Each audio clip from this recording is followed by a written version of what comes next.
Election engineering করে যারা জিততে চাচ্ছে, যারা ইলেকশন ইঞ্জিনিয়ারিং মাধ্যমে এই ভোট কেন্দ্র দখল করতে চাচ্ছে, তাদেরকে প্রতিহত করার শক্তি সামর্থ্য মহান রব্বুল আলামিনের ইচ্ছায় আমাদের আছে ইনশাআল্লাহ। ধরেন আমাদের সম্পর্কে কোনো নিউজ আমি জানার আগে তাদের কিছু গৃহপালিত মিডিয়া থাকে, আপনারা না কিন্তু যারা কিনা আসছেন, কিন্তু যারা মিডিয়ার টোটাল মিডিয়াকে যারা প্রশ্নবিদ্ধ করছে, পেশাটাকে প্রশ্নবিদ্ধ করছে, এরকম কিন্তু সংবাদ মাধ্যম যেখানে আপনারা নিজেরাও বিব্রত আছেন কিনা। সবাইকে সঙ্গে নিয়ে সৌহার্দ্য সম্প্রীতির রাজনীতি আগামী প্রজন্মকে উপহার দিতে চাই। প্রিয় এলাকাবাসী, আমরা সকলে মিলে আগামীতে একটি সম্প্রীতি বাংলাদেশ গড়তে চাই। খেলায় হার জিত হবে, যেই জিতবে তারা আমরা সরকার গঠনে সহায়তা করব, কিন্তু ইলেকশন ইঞ্জিনিয়ারিং করে যারা জিততে চাচ্ছে, যারা ইলেকশন ইঞ্জিনিয়ারিং মাধ্যমে এই ভোট কেন্দ্র দখল করতে চাচ্ছে, তাদেরকে প্রতিহত করার শক্তি সামর্থ্য মহান রব্বুল আলামিনের ইচ্ছায় আমাদের আছে ইনশাআল্লাহ। আমরা মাঠেই ছিলাম, মাঠেই থাকবো, ভোটের অধিকার আদায় করে ছাড়বো ইনশাআল্লাহ। আপনারা প্রস্তুত আছেন তো ইনশাআল্লাহ? ইনশাআল্লাহ আমাদের মা এবং বোনদেরকে আবারও আমার পক্ষ থেকে অসংখ্য ধন্যবাদ এবং কৃতজ্ঞতা জানাচ্ছি। আমার সকল নেতৃবৃন্দকে আবারও ধন্যবাদ জানাচ্ছি। আজকের দিন থেকে ভোটের দিন পর্যন্ত আমরা পোলিং এজেন্টের মাধ্যমে প্রত্যেক ভোটারের কাছে আমরা যাব, তাদেরকে কল করব, তাদের খোঁজ খবর নেব, ভোটের দিন আবার সঠিকভাবে ভোট দেওয়ার জন্য তাদেরকে আমরা ব্যবস্থা করব। ভোট চুরির অভিযোগটা আমাদের উপরে নিয়ে এসেছে। বাংলাদেশের মানুষের চোখ কান খোলা, মানুষ এখন আর আগের মতো কোনো একটা মিডিয়ার মাধ্যমে একটা নিউজ ছেড়ে দিলেন।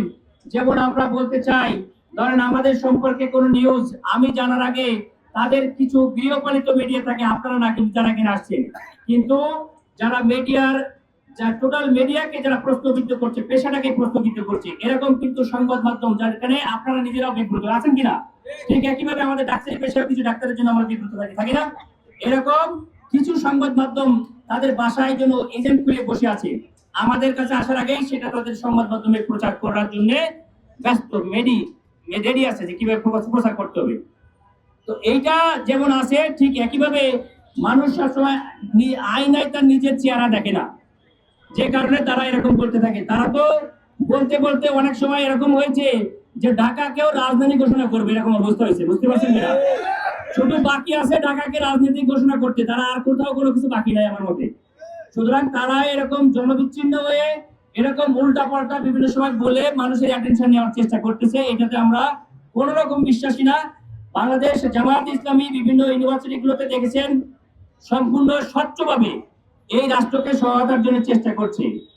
যত জায়গায় মানুষকে আঘাত করা হয়েছে, আপনার সংবাদ মাধ্যম এই সংবাদ পরিবেশন করেছেন না করেন নাই? সেই সংবাদ মাধ্যমে কোন দল 91% এই আঘাত করেছে, চাঁদাবাজি করেছে, সন্ত্রাস করেছে, সেই সংবাদগুলো তো আপনাদের মাধ্যমে এসেছে না আমাদের মাধ্যমে এসেছে? কাদের মাধ্যমে এসেছে? আপনাদের মাধ্যমে তো।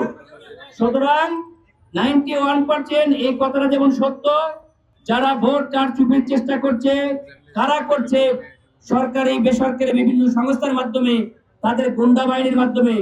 এটা ভোটের ময়দানে আপনারাই আগে সন্ত্রাস কারা করেছে, চাঁদাবাজি কারা করেছে, আমার যারা প্রশ্নকর্তারা তারা এর উত্তর খুঁজে বের করেছে। ভোটের দিন এই ব্যক্তিগুলাই বের করে দেবে কারা ভোট কারচুপির প্ল্যান। এই অভিযোগ সিলেক্টিভ কিছু ব্যক্তির ক্ষেত্রে, যখন এরকম ব্যক্তি আছে ধরেন সে নিজেই নড়তে পারে না, তাকে নেওয়ার জন্য হুইল চেয়ার লাগে। এখন এইরকম নেতা এবং যারা সব সময় সন্ত্রাস করে, চাঁদাবাজি করে, যার ধরেন গণমানুষের কাছে গেলে মাইর খাওয়ার সম্ভাবনা থাকে। আমাদের তো আর চুরি চেঁচামেচি এরকম অভ্যাস না, আমরা সবসময় মানুষের মধ্যে থাকি এবং অলরেডি এই মিডিয়ার মাধ্যমে খুবই ক্লিয়ার আছে।